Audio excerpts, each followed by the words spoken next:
Broadcasts of HIKI NŌ are made possible by the support of viewers like you. Mahalo. And by Bank of Hawaii Foundation, investing in Hawaii's future by promoting collaboration, critical thinking, and other 21st century skills through HIKI NŌ. Kamehameha Schools, empowering Hawaiian keiki to explore, discover, and inspire. ABC Stores, a local company helping to transform education and develop Hawaii's workforce through bold learning initiatives like HIKI NŌ.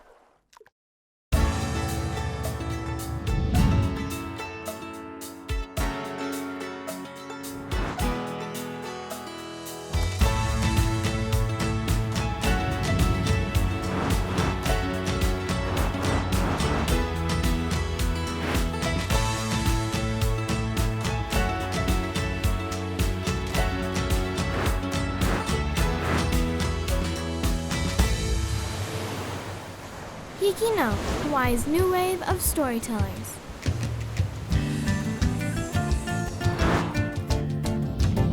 Aloha, and welcome to this week's episode of HIKI NŌ, Hawaii's new wave of storytellers. I'm Taylor McCann, a junior at Waiākea High School on Hawaiʻi Island, speaking to you from my home in Hilo. In this edition of HIKI NŌ, we'll see how Hawaii students are dealing with life in the pandemic as we navigate our way through the second semester of the 2020-2021 school year. We'll continue celebrating HIKI NŌ's 10th anniversary by looking back at some of the landmark stories from the program's early years, and we'll meet a nonprofit fundraising specialist and first-time mom who began her HIKI NŌ career in one of the very first episodes. But first, here is my student reflection on how COVID-19 impacted the life of someone very close to me. I recorded it on November 4th, 2020. I'm Taylor McCann, a junior at Waiākea High School, coming to you from my home in Hilo, Hawaii. Juggling my school life and home life during the pandemic has proven to be a struggle. Up until 2 months ago, I was able to keep my head afloat during all of this, until my dad's business, Volcano House, was forced to close down indefinitely. In order to continue to provide for our family, he was temporarily transferred across the country to work at another national park in Maine.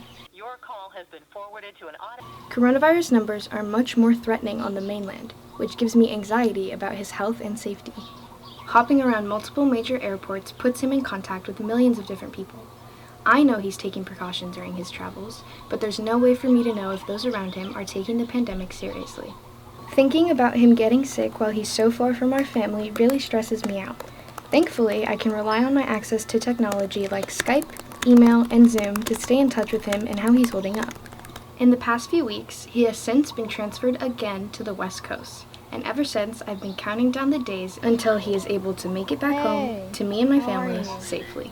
Are you busy? I am looking at apartments for employees because we have nowhere for anybody to stay because of our friend COVID. This is Taylor McCann from Waiākea High School for HIKI NŌ.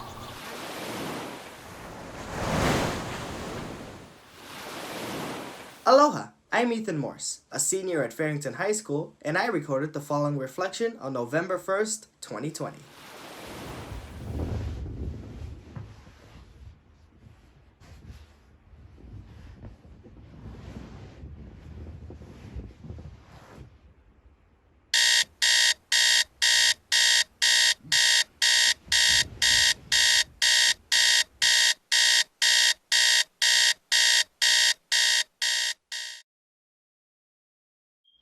My name is Ethan, and I'm a senior in high school.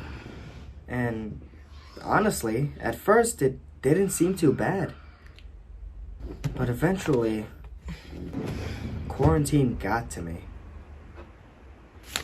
I soon started to experience emotional turmoil between spiked depression, anxiety, and lack of inspiration. I started to lose motivation for work, whether if it was for personal stuff or for school. Due to quarantine, I lost the ability to make wonderful memories with my friends and make the most out of my senior year. I just really miss being in their presence. They pushed me to become a better person and strive to reach my goals. they're one of my biggest motivators. But COVID has brought unexpected feelings of isolation. No one was prepared for it. No one thought it would last that long, or that we would start missing seeing our friends and actually hanging out with them. Before this pandemic, we would always hang out and goof around, talk about our future plans, and just give each other moral support when we needed it. I wish I had the chance to experience my senior year with those who not only were my friends, but in time became family. Those who were with me from the start and made my life bright. Honestly, I never truly realized the importance of those little moments of joy I had until it was gone. And now, in commemoration of the 10th anniversary of HIKI NŌ coming up at the end of this month, here is the 6th installment in a series of profiles on outstanding HIKI NŌ alumni.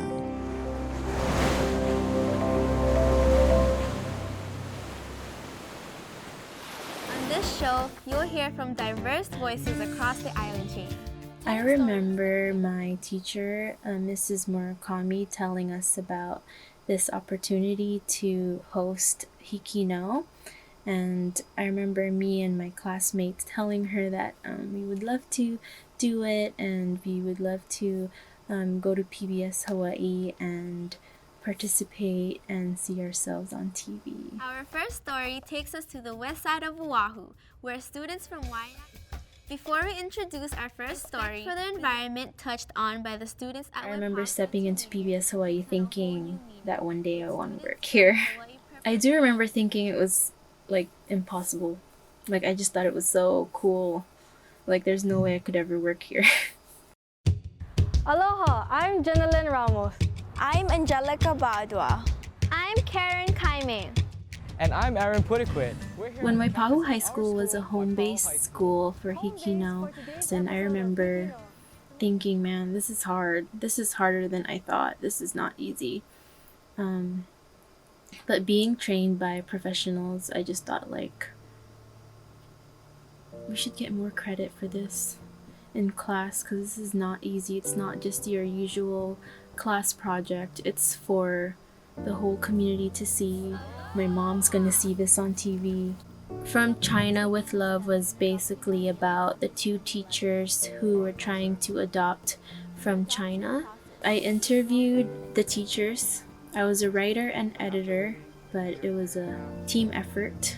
Being the interviewer, I learned that storytelling can be hard, but it's possible. You have to think of it as not just a project, but also an experience to understand other people and what they're going through in life. Revisions were probably one of the hardest parts. I remember almost giving up. I remember stressing out. I remember thinking, oh, it's never going to be good enough for PBS. I wanted to give up, but we pulled through and finished the project. This is Karen Kaime reporting from Waiākea High School for HIKI NŌ. During college, I found a production technician job position here at PBS Hawaii, so I challenged myself to apply and take the job just to get more experience in the professional world. The biggest skill that I learned from HIKI NŌ that I was able to transfer into becoming a production technician was probably professionalism.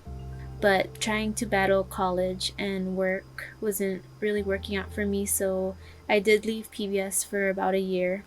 And then a year later or so, I wanted to come back to PBS Hawaii, but I couldn't come back as a student production technician anymore. So at the time, Advancement was hiring a position. Advancement is the fundraising department, and it's not production, it's not like HIKI NŌ or being in the studio all the time. It's behind the scenes of all that, basically. Because of Advancement, HIKI NŌ can continue and everything else that we do here at PBS. I love what PBS Hawaii represents.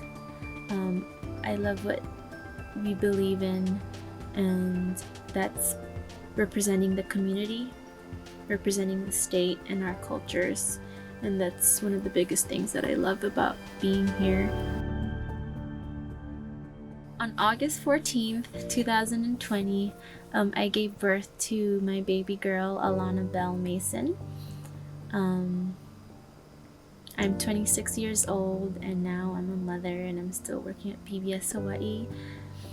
It's not just work that I have to focus on, but also being a mom. It's made me a better person.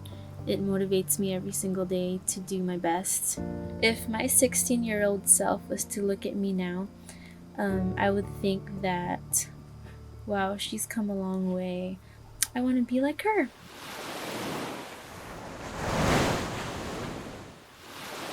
This is Cameron Culver in the 11th grade at Maui High School. I recorded the following reflection on December 16th, 2020 at my home. Before the COVID-19 pandemic, I wasn't exactly the happiest in the world, but I was content with life. Sometimes I'd have family events that would arise and cause me to feel stressed or overwhelmed. However, I found joy in the little things such as drawing, reading, and writing. I also loved to hang out with my friends. So when I heard that we were going to have to start quarantining for a few weeks, I was feeling pretty nervous, but I was also kind of excited. I was nervous because I felt that I wouldn't be able to see as many people anymore, but I was happy because I really wanted a break. I was both right and wrong. I was right in the sense I wasn't able to see my friends anymore, but I was wrong because quarantine was not a break. It was more of a lockdown. I would become stressed and overwhelmed, and I would find myself becoming unmotivated and lying in bed, not being able to move. I would grow anxious over everything and angry at the smallest things, such as a bird tweeting too loud or my grandpa walking too slow.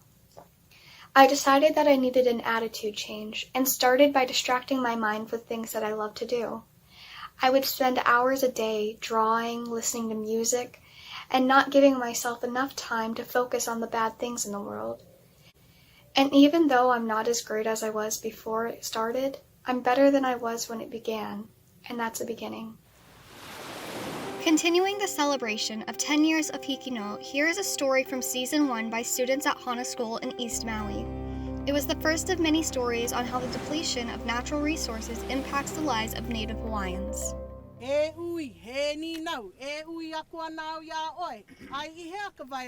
According to Ale Murakami, litigation director for the Native Hawaiian Legal Corporation, an average of 166 million gallons of water is being diverted from East Maui every day to the more populated and developed parts of this island for their drinking and irrigating purposes. The loss of valuable water creates a problem for the people of East Maui. Many of them depend on the water for their livelihood. When I was a kid, I would help my mom and dad in the taro patch. I had to go and pull the taro, cut the taro, cook it, clean it, and pound it. Having that responsibility made me feel good inside. We would play on the banks. There's banks around the taro patches. And then we would run, and I would just jump into the taro patch, just jump into the mud, and it was a lot of fun. You think about water and what it does to the land. It gives life to the land, and that's what kane does. And so if we don't have that water and we don't have that reproduction, then there's no life. So it's very, very important to Hawaiian culture.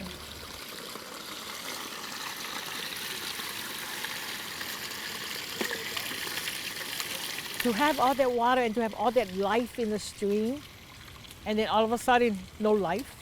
Because before it was like we would catch goldfish or opu, opai, and then when all the water was taken and depleted from the river, we didn't have any more. Water flowing to the ocean is very important. That's like an estuary where the fresh water meets the ocean is where all the fish come to breed, because all the river brings down all the nutrients that feeds the limu, So that starts the whole cycle of life for the ocean. So if you take that away, you're going to greatly reduce your fish populations. Now we're not able to sustain ourselves in a natural way anymore. What would make me happy is when I stand on the lookout and see all the taro open, the taro patches, the way it used to be. So right now it's all grass.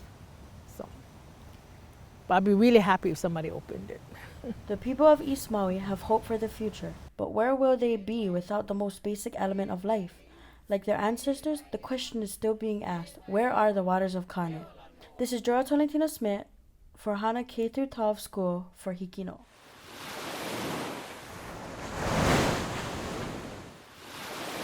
Hello, this is Isabella Young, a 7th grader at Moanalo Middle School on Oʻahu. I recorded the following reflection on January 15th, 2021. My dad is in the military.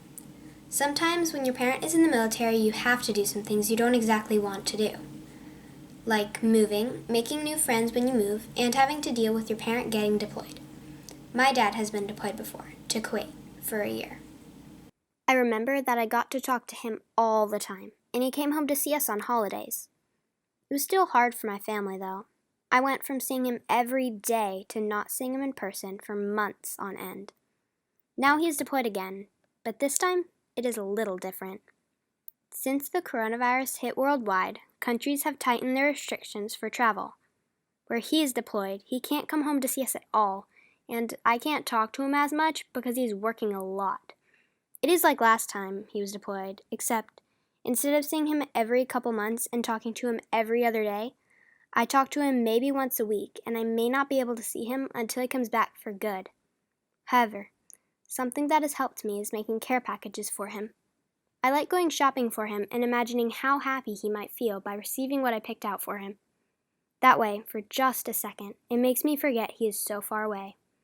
It also helps to occupy my time during all the pandemic restrictions.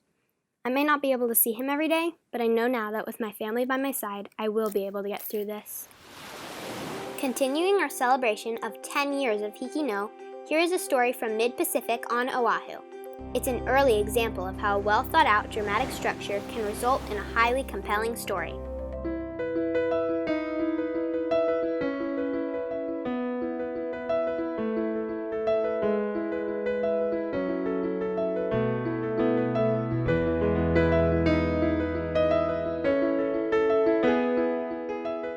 I discovered early on as a young boy that I loved to paint. I loved to draw. And so that was sort of like my way to lose myself into my own little world. Wayne Gabailo is a self-taught street artist who performs in Waikiki. Art in motion, as he calls it, incorporates music, dancing, and audience participation to keep the crowd entertained.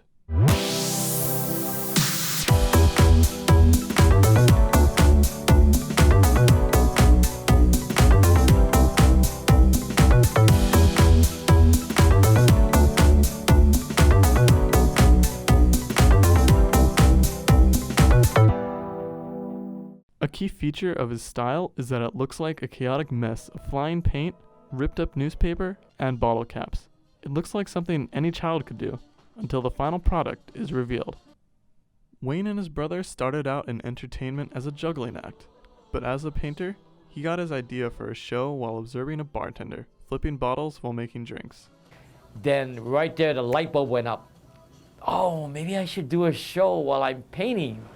Wayne began performing in Kalakaua Avenue in Waikiki, but it wasn't a smooth journey.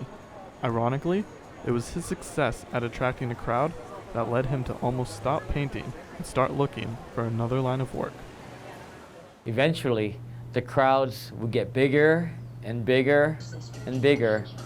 That affected me because the police would shut down my show. I had to have a bodyguard watch so the crowd wouldn't get too big. And then eventually I did get a citation from the police. That caused me to stop painting on Waikiki. A chance meeting with the chef from Tanaka of Tokyo took him to King's Village. The chef offered Wayne a job because he thought Wayne's juggling ability made him a good candidate to become a teppanyaki chef. But Wayne saw another opportunity to paint. An idea came in my head. but this looks like a nice place to paint. I wonder if I talk to the management, they'll let me do my show here. Wayne was able to convince management to give him a shot at performing at King's Village. So they said, well, we can try you out for 1 week. And that's all I needed, a chance. That 1 week turned into months, then years. Today, Wayne has been at King's Village for the past 12 years and even has a gallery there. Wayne Gabailo believes that art can be anything that you have a passion for. Through his art, he hopes to inspire others to find their passions. This is Daniel Cam from Mid-Pacific Institute for HIKI NŌ.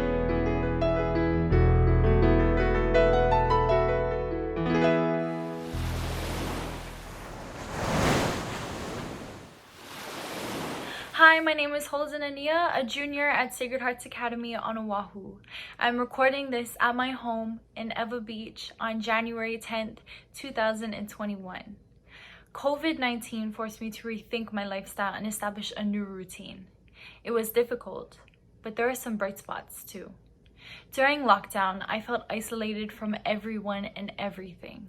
But eventually, I learned to recognize the important blessings in disguise. Staying at home meant I got to spend more time with my family. And when restrictions eased, I got to visit my papa and tutu in the safest way possible. And I love spending time with them. When I go to their house, they make me food and we stay up all night watching movies and playing cards. I see them more now than ever before, and I know that I can't take these opportunities for granted. COVID also helps me rediscover my love for volleyball. Before the pandemic, I was so burnt out, so I decided to take a break. It was a hard decision because I knew that I couldn't return at my absolute best, but COVID stopped everyone from playing. While it was a sad time, I wasn't alone, and I realized how much I missed the court. When my teammates and I started playing again, I felt rejuvenated and confident that I could keep up. Now, I'm once again playing the sport that I love. Looking ahead at the rest of the school year, I've decided to continue remote learning while playing volleyball. I feel like this time for myself and for my family will be so valuable, and I can create memories that I will cherish forever. As we continue our look back at 10 years of HIKI NŌ, here is one of the most emotionally powerful stories to air during the first decade of this program. It comes to us from Iolani School on Oʻahu.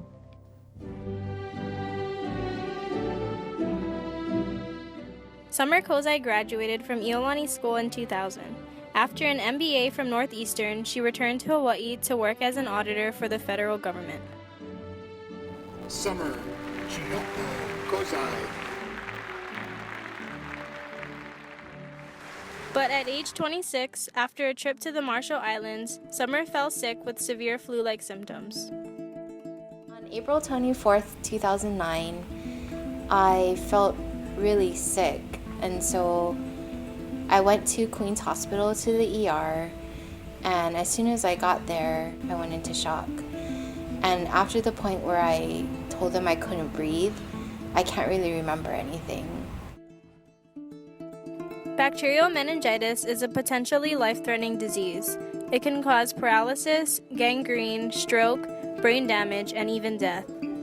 Mentally, handling surgery was the easy part. It was the physical part that was hard for me because it's like major surgery.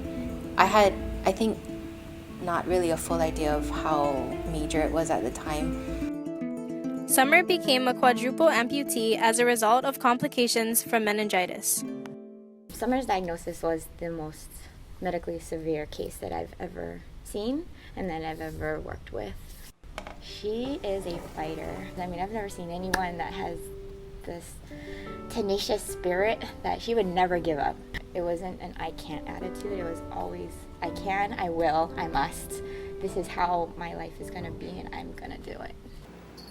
February 19th, 2010.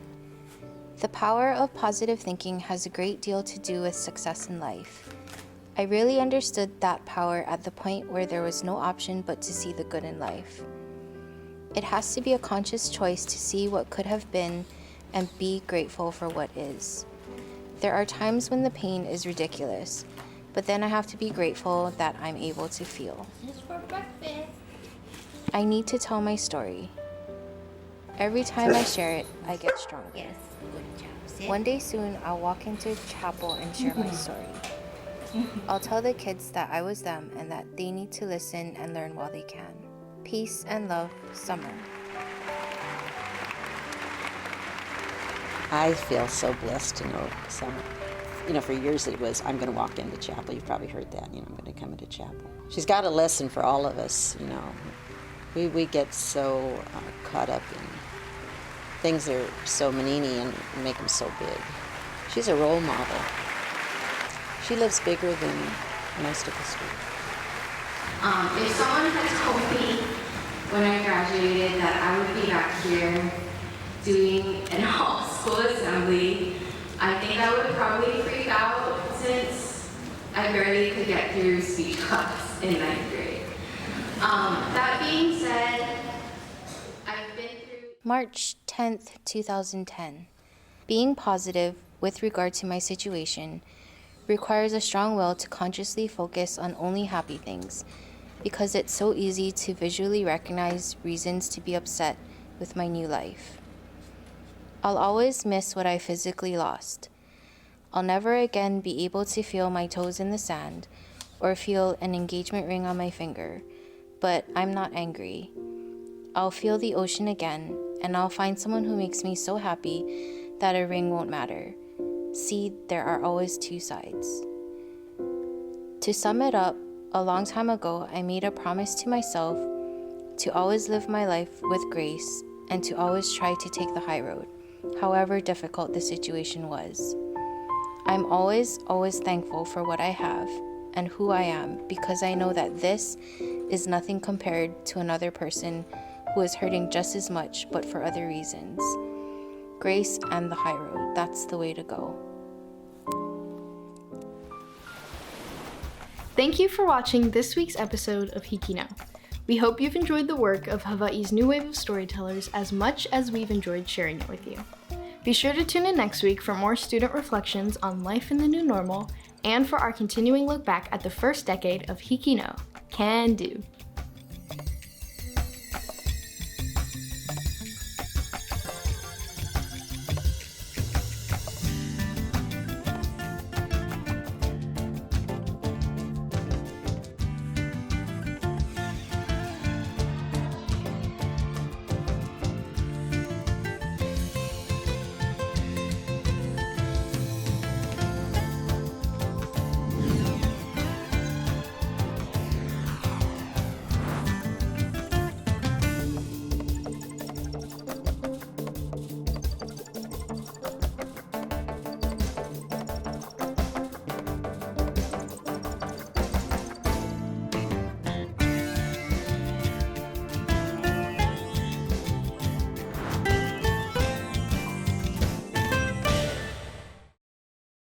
Broadcasts of HIKI NŌ are made possible by the support of viewers like you. Mahalo. And by Bank of Hawaii Foundation, investing in Hawaii's future by promoting collaboration, critical thinking, and other 21st century skills through HIKI NŌ.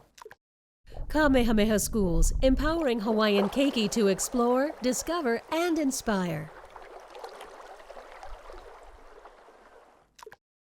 ABC Stores, a local company helping to transform education and develop Hawaii's workforce through bold learning initiatives like HIKI NŌ.